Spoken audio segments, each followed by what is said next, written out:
পূৰ্বৰ যি পাটাচাকুচি সমষ্টি বা বৰ্তমানৰ যি বজালী সমষ্টি, এই সমষ্টিৰ কেইবাটাও আমি অনুষ্ঠান আজি উদ্বোধন কৰিছোঁ। আৰু তাৰ ভিতৰত আছে ডুমুৱা নামঘৰৰ চৌহদৰ আন্তঃগাঁথনিৰ কাম, বৰবৈৰাগী বনিয়াচুপা নামঘৰৰ পুনৰ নিৰ্মাণ, কোচদিঘা বাসুদেৱ নামঘৰ, ফিঙুৱাগড় সভাৰ নামঘৰৰ পুনৰ নিৰ্মাণ, লগতে ফিঙুৱাগড়লৈ যোৱা মূল পথৰ উদ্বোধন আৰু খোৱা পানীৰ ব্যৱস্থাই ফিঙুৱাগড়ত। এনেকুৱাকৈ ৬-৭টা আজি আঁচনি ৰাইজৰ বাবে মুকলি কৰি আমি আপ্লুত হৈছোঁ। আশা ৰাখিছোঁ যি আঁচনিসমূহ আমি ইতিমধ্যে ৰাইজক অৰ্পণ কৰিলোঁ, সেইদৰে যাতে ৰাইজে চোৱা চিতা কৰে আৰু আগন্তুক দিনতো এনেকুৱাকৈ যি বজালী অঞ্চলৰ বা পাটাচাকুচি সমষ্টিৰ উন্নয়নৰ গংগা আগন্তুক দিনতো বব। মই আজি আপোনালোকৰ জ্ঞাতাৰ্থে জনাব বিচাৰিছোঁ যে আমি আজি কিছুদিন আগতে আমাৰ যি আমি এখন অভাৰব্ৰিজৰ কথা আমি অনুভৱ কৰি আহিছিলোঁ আৰু সেই অভাৰব্ৰিজখন যিখন আমি আৰবি বুলি কওঁ, এই আৰবি এখন ইতিমধ্যে আমাৰ পাঠশালাত নতুনকৈ হ'ব আৰু সেইখন আৰবি অসম মালাৰ অন্তৰ্গত যিখন আৰবি ইতিমধ্যে আমাৰ ৰেলৱে বিভাগৰ GM আজি কিছুদিন আগতে মোক জনাইছে আৰু লগতে সেই আৰবিখনত যি ডিজাইনকে আদি কৰি গোটেইখিনি এপ্ৰুভেল ইতিমধ্যে হৈছেগৈ। গতিকে অসম মালাৰ যিটো স্কিম চলি আছে, আমাৰ একেবাৰে সৰ্থেবাৰীৰ পৰা যিটো পাঠশালালৈ অহা, এই পাঠশালালৈ অহা ৰাস্তাটোত এই আৰবিখন আমাৰ নিৰ্মাণ হ'বগৈ। আৰু মই ভাবোঁ এই আৰবিখন নিৰ্মাণ হোৱাৰ পিছত যি পাঠশালালৈ অহা যিটো যান জঁটৰ যিটো সমস্যা আছিলে, বিশেষকৈ দক্ষিণ অঞ্চলৰ মানুহৰ যিটো সমস্যা আছিলে, সেই সমস্যাটো সমাধান হ'ব। কাৰণ কিয় এতিয়া যিসমূহ মানুহে পাঠশালালৈ নগৈ যিসমূহ মানুহে গুৱাহাটীলৈ যোৱা বা নলবাৰী ৰঙিয়ালৈ যোৱা, পাটাচাকুচিলৈ যোৱাৰ কাৰণে যিবোৰ মানুহ থাকিব, তেওঁলোকে পাঠশালা পোৱাৰ প্ৰাক মুহূৰ্ততে তেওঁলোকে অসম মালাৰ জৰিয়তে যাব পাৰিব। আৰু সেই অসম মালাৰ সেই পথতে আমি আৰবিখন ইতিমধ্যে মাননীয় মুখ্যমন্ত্ৰী ডক্টৰ হিমন্ত বিশ্ব শৰ্মা ডাঙৰীয়াই আমাক এইটো অৰ্পণ কৰিছিলে আৰু ৰেল বিভাগৰ অনুমোদন পোৱা নাছিলোঁ, কিন্তু আজি কিছুদিন আগতে আমি অনুমোদন পাইছোঁ।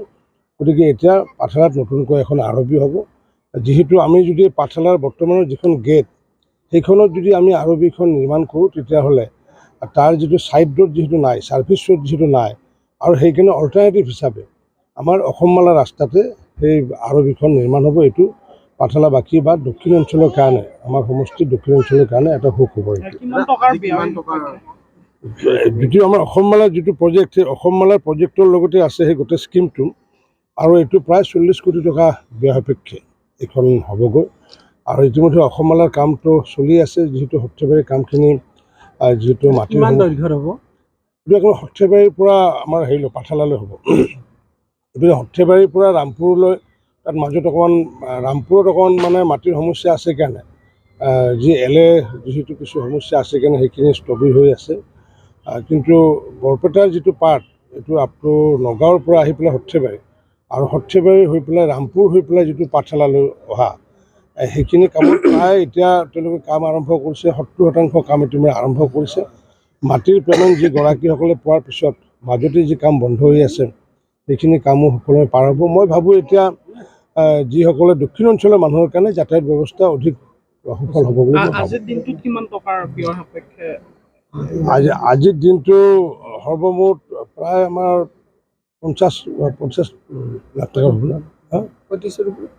35 লাখ টকাৰ ব্যয় সাপেক্ষে আমি পুনৰ নিৰ্মাণ, আজি যিবোৰ আমাৰ ফিঙুৱাগড়তে এই নামঘৰটো ৰাইজৰ পূৰ্বতে বনাই আছিলে, আমিও কিছু সহায় কৰিছোঁ, ৰাইজে সহায় কৰিছে, আৰু আজি আমি উদ্বোধন কৰি এনেকুৱাকৈ 6টা আমি আঁচনি মুকলি কৰিছোঁ। পূৰ্বৰ MLA দিনত আচলতে এই উত্তৰ অঞ্চলটো বজালীৰ এই উত্তৰ অঞ্চলটো উন্নয়ন হোৱা নাছিল বুলি স্থানীয় ৰাইজে কৈছে। আপুনি হোৱাৰ পাছত কি বহু পৰিমাণে উন্নয়ন হৈছে আচলতে? এইটো অকল এইটো সমষ্টিত বুলি নহয়, উত্তৰ অঞ্চল বুলি ক'লে আমি বিজনীৰ উত্তৰ অঞ্চল যদি চাওঁ, এইটো তাতে একেধৰণৰ আছিলে। ঠিক তেনেকৈ সৰ্বগড় যিটো উত্তৰ অঞ্চল, যি গোবৰ্ধনাকে চৌৰাগুৰিকে আদি কৰি তাতেও তেনেকুৱা অৱস্থা আছিলে। ঠিক ভবানীপুৰো তেনেকুৱা অৱস্থা আছিলে পূৰ্বতে, বা ইয়াতো তেনেকুৱা অৱস্থা আছিলে। উত্তৰ অঞ্চলৰ মানুহক সাধাৰণতে অলপ অৱহেলা দৃষ্টিভংগী চায়, কাৰণ বহুত দূৰলৈ আহিব লাগে। কিন্তু মই যেনেকৈ সৰভোগত থাকোঁতে যেনেকৈ উত্তৰ অঞ্চলটো আৰু উন্নয়ন কৰিছোঁ। ঠিক তেনেকৈ ফণীধৰ তালুকদাৰো উত্তৰ অঞ্চলত যথেষ্ট কাম কৰিছে ভৱানীপুৰ MLA হৈ।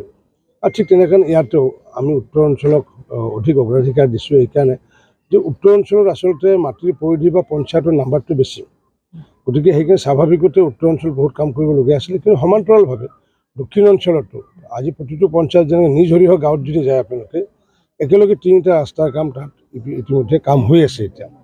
ঠিক তেনেকুৱা যদি চাই আপোনালোকে যদি আমি জালিকাটা কলিবাৰী থানৰ ওচৰত যদি যায়, এইখন গাঁৱতো যদি যায় এতিয়া 2টাকৈ ৰাস্তাৰ কাম চলি আছে। পূৰ্বতে 240 কিলোমিটাৰ পথৰ কাম কৰিবলগীয়া বাকী আছিল মই বিধায়ক হোৱাৰ আগতে। এতিয়া আমি প্ৰায় 140 কিলোমিটাৰ কাম হয় সম্পূৰ্ণ কৰিছোঁ বা কাম চলি আছে। বাকী 100 কিলোমিটাৰ যি কাম আছে সেইখিনি কামো আমি 26 চনৰ আগে আগে সম্পূৰ্ণ কৰিব পাৰিম। যিকোনো খবৰৰ বাবে যোগাযোগ কৰক 7099017330 লগতে 7099017110 নম্বৰত।